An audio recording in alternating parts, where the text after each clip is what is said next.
दुपारी टळली होती. सावबा भिंतीला टेकून बसला होता. खूपच वैतागल्यागत दिसत होता. आडदांड स्वभावाचा सावबा पण टाका भरल्यागत वागत होता.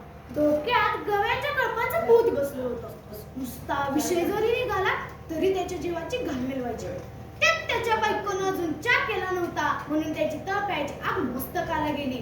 तो बायकोकडे रागाने बघत म्हणाला, चहा आयला तुझ्या तास झाला चूल पेटवाया, काय लावली असणारा नवरीगत गंमत. रखमा आपली मुकाट्याने गप बसली. तिला काहीतरी बोलायचे होते पण ती गप बसली. तिनं चुलीवर चहाचं आदण ठेवलं. साखरेचा डब्बा खाली घेतला. अगं बाई, साखरेला तर मुंगळं लागल्यात म्हणून तिनं ती साखर कागदावर होती. मुंगळे सैरा वैरा पडू लागले. त्याला मुंगळ्यांकडे सावबा निरखून बघू लागला. त्याला वाटलं की गवे शिवारात सैरा वैरा पळत आहेत. तो ताडकन उठला, दारामागची काठी घेतली आणि सर्व मुंगळ्यांना मारून टाकलं. मोठा पराक्रम केल्यासारखा मिशीवरून हात फिरवत तो परत एकदा भिंतीला टेकून बसला. रखमानं चहाचं आदण ठेवलं. तिनं चहाचा कप पुढं केला आणि ती म्हणाली, आज जाऊ नका राखणीला. का जाऊ नको?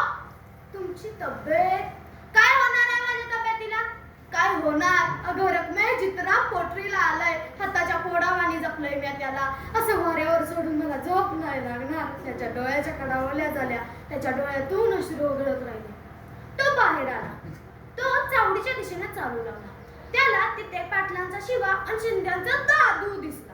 तो त्यांच्या जवळ गेला आणि त्यांना म्हणाला, कुठचा येऊ गव्यांचा कळप? तसा पाटलांचा शिवा किलकिल्या डोळ्यानं सावबाकडे बघत म्हणाला, 10-12 गव्यांचा कळप हाय मर्दा. परवा हरपावड्यात होता, काल आंबावड्यात होता. उभ्या पिकावर तुटून पडतात बडवी.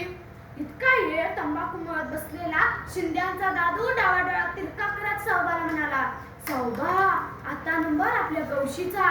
सावध राहिलं पाहिजे गड्या. सावबाने वाक्य ऐकलं आणि त्याच्या काजाचा ठोका चुकला. त्याला दरदरून न फुटला. तो त्या दोघांकडे बघून पचकन फुटला. त्यानं त्यासनी तिरस्कारानं पाहिलं. मी झपाझप पावलं टाकीत घराच्या दिशेने आला. त्याच्या मनात नाना प्रकारची कालवा चालली होती. जित्राबाच्या जीवावर पोरग्याला कर्ज काढून डिएडला पाठवलं होतं. पोरीच्या लग्नाचं कर्ज डोळीवर होतं. पिकाचं संरक्षण व्हावं म्हणून माझी बचानावर रात्र घालवली होती. डोळ्यात तेल घालून राखणी केली होती. ह्या विचारानं त्याचं मन पोखरून निघालं होतं. तो घरात आला. मधल्या सोप्यात खालमुंडी घालून बसला. रखमानं जेवण आटवलं. ती सावबाला हाक मारू लागली, येताय ना मग जेवायला?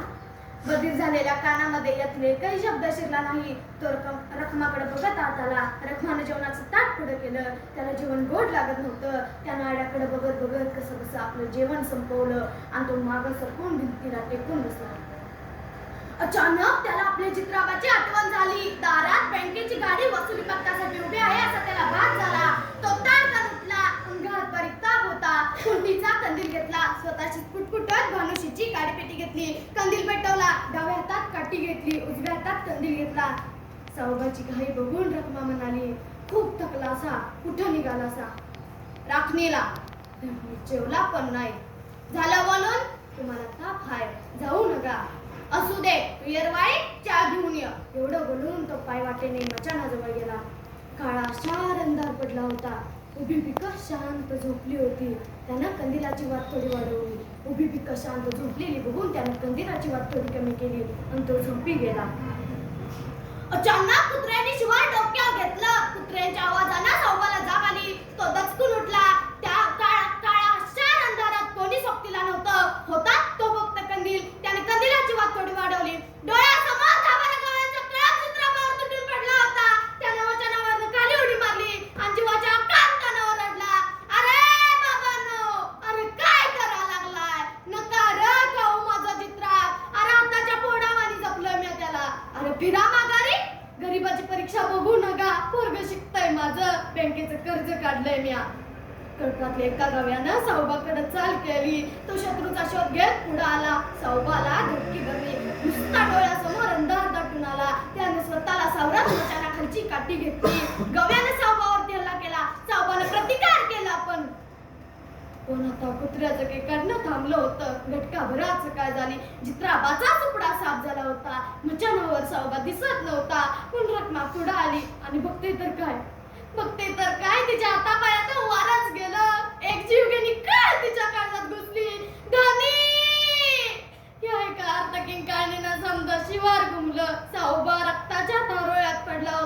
शरीराची चाळण झाली होती, आतडी मातीत लोळत होती. मचानावर कंदिलाची वात अजूनही मिनमिनत होती, पण सौभाच्या आयुष्याची वात मात्र आता कायमची विझून गेली होती, कायमची विझून गेली होती, कायमची विझून गेली.